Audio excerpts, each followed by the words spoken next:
You're listening to the Hidden Killers podcast with Tony Brueski, featuring attorney, guest, and former felony prosecutor Eric Faddis. Getting closer and closer to the trial against Richard Allen in the Delphi murder case and the accusations against him. But is he the one? That's what we want to find out once this finally does make it to trial. But as we are getting closer and closer, we're learning more and more about other people who maybe should have had a little bit of a closer eye on them as well. People who have actually made confessions too before ever being arrested, or never being arrested for that matter. Confessions that didn't really seem to be looked at all that closely. It's being brought up in court just the other week by Rushville Police Chief Todd, who testified that he was part of a small group of detectives that developed a very credible theory linking Carroll County Odinist to the girls' killings, and that's where we also got that other confession. Joining me to discuss, defense attorney Eric Faddis and former prosecutor Eric. This it's the case that keeps on giving in terms of insanity. What's your thoughts on this and these other possible suspects that just don't seem to have ever really, been examined that closely?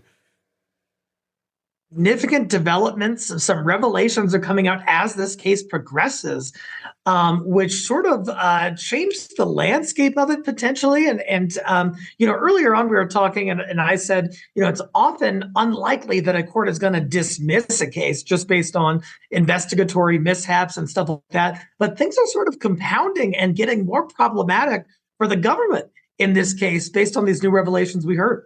Yeah, I mean, what happens in something like this where you have, your one case, you're going after Richard Allen, but at the same point, it's like, hey, guys, did you see all this other stuff over here that, we did dig up? It wasn't like this was some YouTube sleuth or something that, made these accusations a couple years ago. This was their investigators. This was a former police chief that was looking into this. But then they just decided, we're not going to quite go down that road.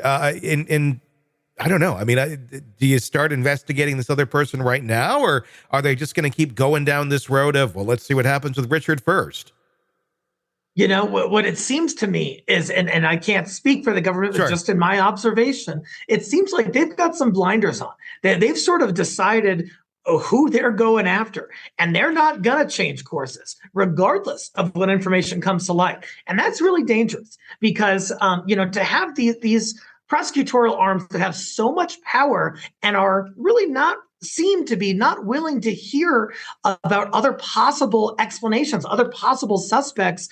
I think that's really a problem systemically and certainly a problem for Richard Allen. I mean, and why? Why do they refuse to do this? I mean, is it ego? Is it we went so far down this road? Is it, because it just seems like such a glaring problem. It's not like one that can easily just be swept under the rug anymore. Like, a DVR that was destroyed and, we're going to find out about it 5 years later.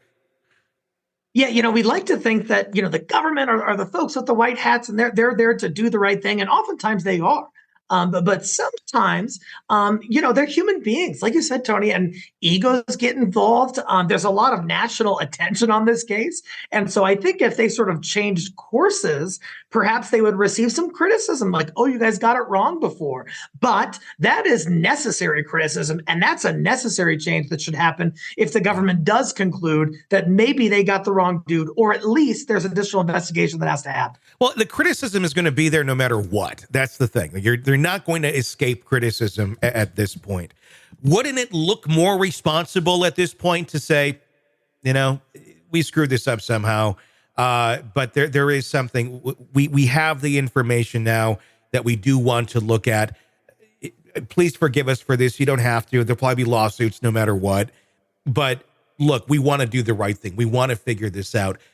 Because it's so glaring, because there's all this attention on it, it looks more and more horrible if they don't try and go some other direction here, or at least make the appearance that they're going to investigate. I mean, maybe not drop the whole case against Richard Allen, but to say that, this other guy, Elvis Fields is who we're talking about, because he had made confessions to his sister. The sister even did a lie detector. There's no reason for this sister to be lying about any of this or making any of this up, and it was viewed as being fairly credible. I mean, you can't put a lie detector into a courtroom, but it seems that he knew information about the crime scene as well that no one else really should have known.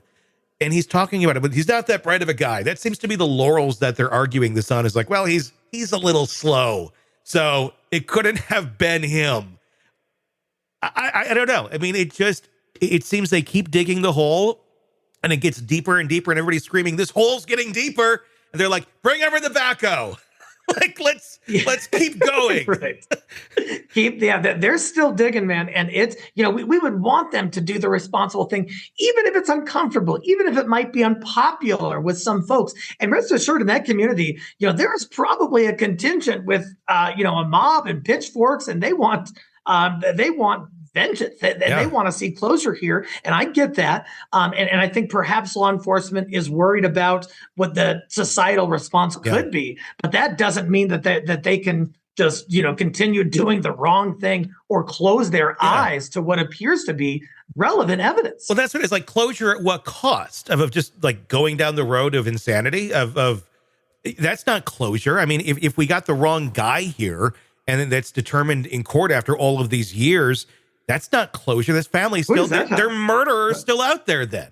And if there's potential leads to people who may have done this, who actually have admitted to doing this, who said that they were there, who know information about the crime scene that no one else really knew about, why would we not be? I mean, I don't know. I think it's one of those things where in our minds we think, oh, the system will of course work that way because that's what it should do. And then when it doesn't and nobody's double checking it, it's like, oh, you didn't do that, did you?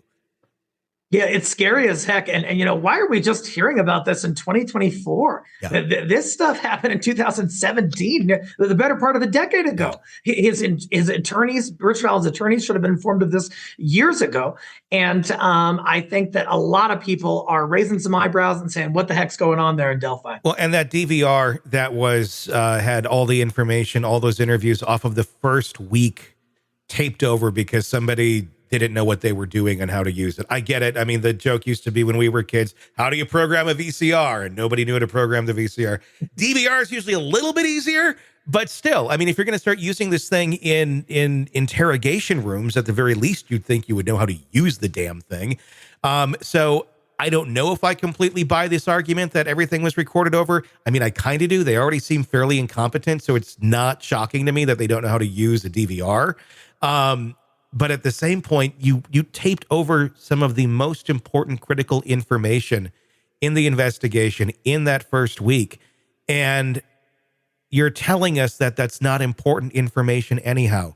Who did you talk to? Oh, we don't know. We didn't keep a log of that either. So we're going to go to like every other case that they have ever investigated and gone, first week of information. We don't need it. Don't care. It's not important to anybody. Because clearly it is. But in this case, it's not, because it doesn't reflect well on them. Yeah, anytime the government says like, oh, we made a mistake, but hey, don't worry about that. Don't look into it. It's no big deal. That's when you need to be worrying about it. That's when you need to be looking into it. I mean, what is part of this? Do we have these sort of problems? And I think this is obviously way off the freaking rails. But, we see more and more cases, it seems, around the country where things just go way off the rails. And then it just keeps happening again and again and again. Is it because there's no accountability for so many of these people in their positions where, there's no accountability for judges that are acting like gull? There's no accountability for police officers or investigators that are completely off their rails. There's no accountability for a prosecutor that just doesn't know what the hell they're doing. And when found to be derelict in their duties or just inept at them because they're not qualified to do them correctly, it's just like slap on the wrist, do better next time. Meanwhile, everyone's life has been thrown into chaos for all this time because of incompetence. And that's just what it's left. It's like, well, it's incompetence. Should we modify this system? Should we go back and go, you know what? There's going to be serious consequences if you can't do your shit correctly. Tony, I have seen this happen more times than anyone would like to be aware of. And one thing that I've proposed is we look at the civil justice system.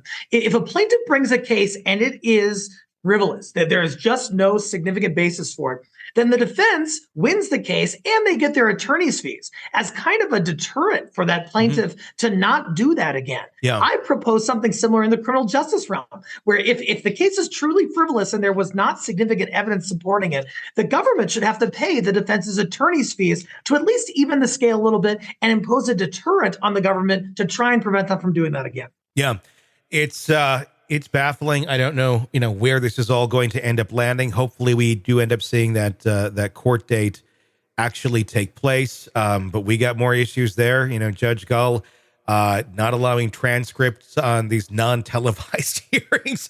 I mean, the list goes on and on. I mean, that was another thing that kind of got me is not allowing the transcripts. I understand that there's some sort of like a recording system within there that they can kind of garner some, I don't know. It just seems like far more hoops than should exist to jump through to get information that already is by law public. Especially in a case where the public is starting to have less trust in the government and what they did. That is where we need transparency the most. And these should be public proceedings. They're criminal. And so, I think imposing any kind of impediment to the public knowing what's going on only raises further red flags for the public and everybody else following this case. Sick of the ads? We are too. Start listening with no commercials now and get access to all of our episodes in advance of everyone else. Become a True Crime Today Premium Plus subscriber on Apple Podcasts. Search True Crime Today Premium Plus on Apple Podcasts or go to our podcast page and sign up now. True Crime Today Premium Plus. Sign up now.